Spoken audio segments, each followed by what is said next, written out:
ওবিসির নতুন তালিকা নিয়ে স্থগিতাদেশ জারি করেছিল কলকাতা হাইকোর্ট।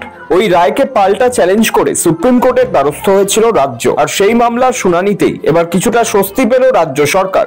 সোমবার সুপ্রিম কোর্টের প্রধান বিচারপতি বি.আর. গাভাইয়ের বেঞ্চ কলকাতা হাইকোর্টের ওই নির্দেশে স্থগিতাদেশ জারি করলো। এদিন সুপ্রিম কোর্টের তরফে জানানো হয়েছে যে রাজ্য সরকারের সিদ্ধান্ত যেভাবে হাইকোর্ট খারিজ করেছে সেই পদ্ধতি যথাযথ হয়নি। বিষয়টি আরো গভীরভাবে পর্যবেক্ষণ করা প্রয়োজন। পাশাপাশি অবিলম্বে নতুন বেঞ্চ গঠন করে দ্রুত শুনানি শেষ করারও নির্দেশ দেওয়া হয়েছে শীর্ষ আদালতের তরফে।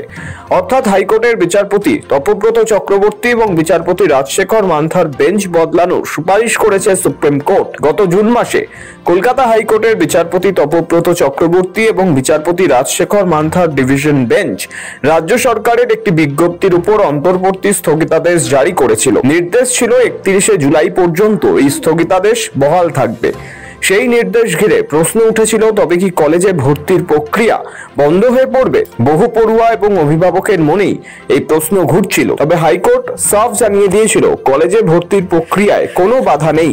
এরপরই রাজ্য সরকার সেই অন্তর্বর্তী নির্দেশকে চ্যালেঞ্জ করে সুপ্রিম কোর্টের দ্বারস্থ হয়। সোমবার সুপ্রিম কোর্টে ছিল সেই মামলার শুনানি। সেখানে হাইকোর্টের ওই নির্দেশের উপর অন্তর্বর্তী স্থগিতাদেশ জারি করে শীর্ষ আদালত। ব্যুরো রিপোর্ট, সময়, কলকাতা।